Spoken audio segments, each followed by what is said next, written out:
Pasca Proklamasi 17 Agustus 1945, upaya mempertahankan kemerdekaan masih sengit dilakukan guna melepas bangsa Indonesia sepenuhnya dari cengkraman penjajah.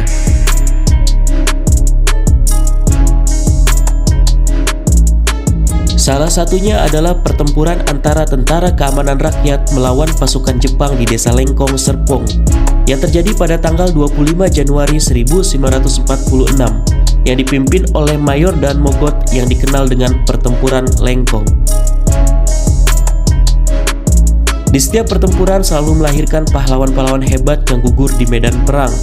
Mayor Dan Mogot beserta 2 perwira lainnya dan 34 taruna gugur di medan pertempuran tersebut. Berikut sedikit yang bisa diambil dalam perjalanan kali ini, mengunjungi Monumen Palagan Dan Mogot di Desa Lengkong, Serpong, Tangerang Selatan.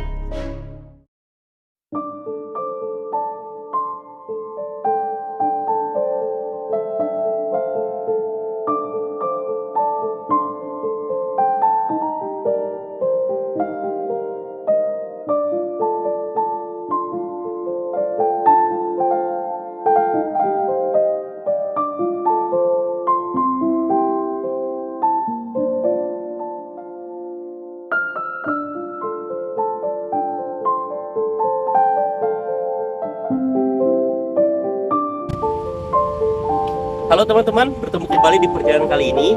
Pada perjalanan kali ini, saya berkunjung ke salah satu monumen bersejarah di daerah Tangerang, ya, tepatnya di kota Tangerang Selatan, yaitu di Serpong. Ini merupakan Monumen Palagan Lengkong disebutnya, ya, untuk mengenang tragedi peristiwa gugurnya Mayor Dan Mogot. Seperti yang kita ketahui, ya, nama Dan Mogot ini sangat dikenal oleh warga Jakarta dan sekitarnya, gitu ya, termasuk yang Tangerang juga, karena nama beliau diabadikan di dalam nama sebuah jalan yang menghubungkan antara Jakarta dengan Tangerang. Dan ternyata nama Dan Mogot itu adalah merujuk kepada nama pahlawan Mayor Dan Mogot, yang mana beliau gugur dalam rangka memimpin pasukannya melucuti tentara Jepang di daerah Serpong. Di sini beliau gugur bersama 34 taruna lainnya dan 2 perwira lainnya juga. Jadi kita ikutin terus penelusurannya, ya.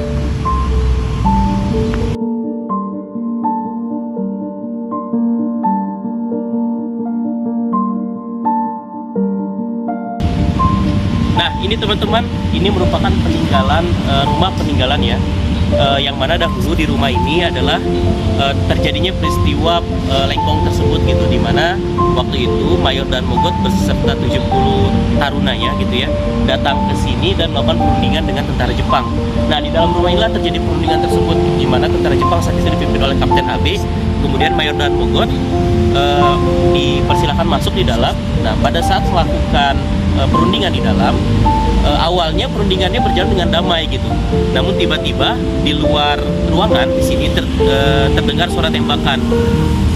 Pada saat itu perkiraan suara tembakan datang dari pasukan Mayor Dan Mogot, ya, tapi dari tentara-tentara serdadu-serdadu Inggris, ya, dari Gurkha India, gitu, yang mana pada saat itu didandani seperti tentara sekutu, gitu, ya, yang mana mereka dibawa untuk memperlancar perundingan tersebut, karena agar seolah-olah tentaranya, pasukannya Dan Mogot itu didukung oleh pasukan sekutu, seperti itu.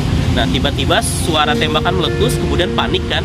Nah, pada saat itu juga tentara Jepang kemudian menembaki semua pasukan-pasukannya Dan Mogot, gitu, dan akhirnya 34 taruna tewas, 3 perwira juga gugur, gitu, ya, termasuk di dalamnya adalah Dan Mogot. Kita telusuri lebih lanjut lagi. Nah, teman-teman, jadi kita datang ke sini ke sorean, gitu. Sekarang mungkin sekitar jam 5 sore. Kalau kita mengingat kejadiannya pada waktu itu, pada tanggal 25 Januari 1946, kejadiannya itu menjelang maghrib, gitu. Jadi waktu itu peristiwa Lengkong itu terjadi menjelang maghrib, dan kebetulan kita datang di sini menjelang maghrib juga. Jadi agak-agak gimana, ya, karena sudah sore, jadi kita nggak boleh berlama-lama. Coba kita telusuri di sana. Kebetulan di sana ada jendela yang terbuka, tuh. Saya sih sebenarnya nggak punya cukup keberanian untuk melihat ke sana, tapi karena istri saya memaksa, jadi kita coba aja, ya.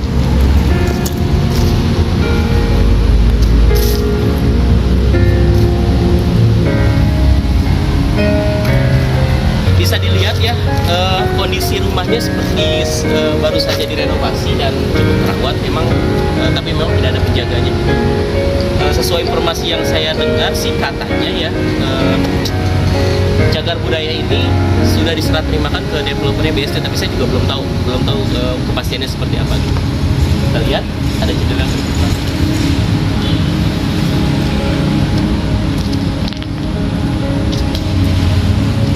Nah ini teman-teman, jendela yang terbuka. Nah, karena berhubung saya tidak punya keberanian, jadi biar istri saya yang lihat. Ayo silakan.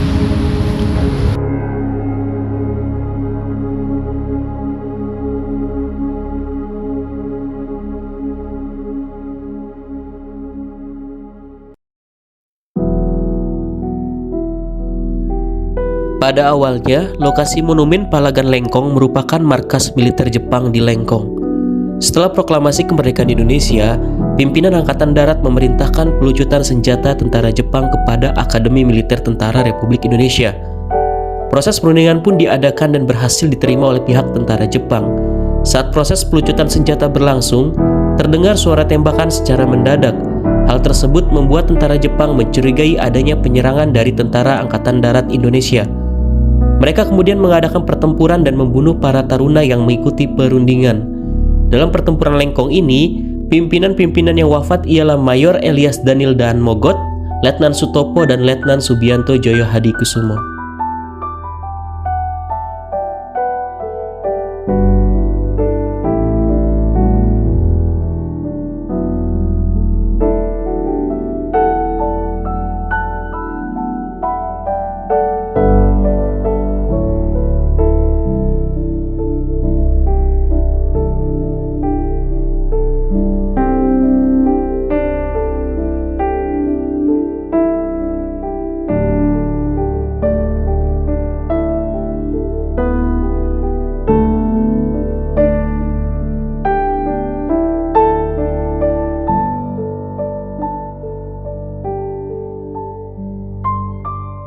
Nah, teman-teman, seperti yang teman-teman lihat di sini ada monumen yang monumen peringatan ya, yang di mana di monumen ini tertulis nama-nama perwira dan taruna yang gugur dalam pertempuran Lengkong. Kita lihat ya. Jadi peristiwa ini terjadi pada tanggal 25 Januari 1946, dipimpin oleh 3 perwira pada saat itu yang gugur ya. Perwira yang gugur itu adalah yang pertama Mayor Daan Mogot yang saat itu menjabat sebagai Direktur Akademi Militer Tangerang. Nah, yang menarik dari Mayor Daan Mogot ini, beliau itu berpangkat mayor di usia beliau pada saat itu di usia 17 tahun ya, masih sangat muda sekali. Namun karena kejeniusannya, ketangkasannya, beliau menyandang gelar mayor pada saat itu dan menjabat sebagai Direktur Akademi Militer Tangerang. Kemudian perwira berikutnya yang gugur juga adalah Letnan 1 Subianto Joyo Hadikusumo, yaitu polisi tentara resimen 4. Nah, Letnan Subianto ini merupakan paman dari Menteri Pertahanan kita, yaitu Prabowo Subianto gitu, yang pada saat itu juga gugur. Kemudian Letnan 1 Sutopo dari polisi tentara resimen 4. Kemudian dari Taruna Akademi Militer juga masih ada nih dari keluarganya Pak Prabowo nih, kalau nggak salah ini Suyono Joyo Hadikusumo. Ini juga merupakan paman dari Bapak Prabowo Subianto.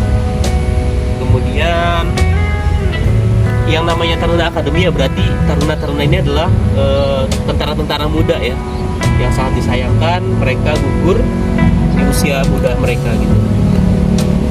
Jadi memang tidak banyak yang tahu mengenai sejarah ini ya, tapi yang pasti setelah era kemerdekaan diproklamasikan di tanggal 17 Agustus 1945, bukan berarti perjuangan kita pada saat itu telah usai gitu. Justru setelah proklamasi itu banyak ujian-ujian berikutnya gitu, pertempuran berikutnya untuk mempertahankan kemerdekaan kita. Jadi buat kita generasi berikutnya jangan sampai sekali-kali melupakan sejarah. Demikian perjalanan kali ini teman-teman. Tentunya penelusuran singkat ini sangat jauh dari sempurna. Masih banyak kisah-kisah sejarah mengenai perjuangan Daan Mogot pada pertempuran Lengkong ini. Semoga yang sedikit ini bisa bermanfaat. Mohon maaf bila ada kesalahan dalam penyampaian. Terima kasih yang sudah menonton dan mengikuti cerita sampai akhir. Sampai bertemu di perjalanan berikutnya. Assalamualaikum warahmatullahi wabarakatuh.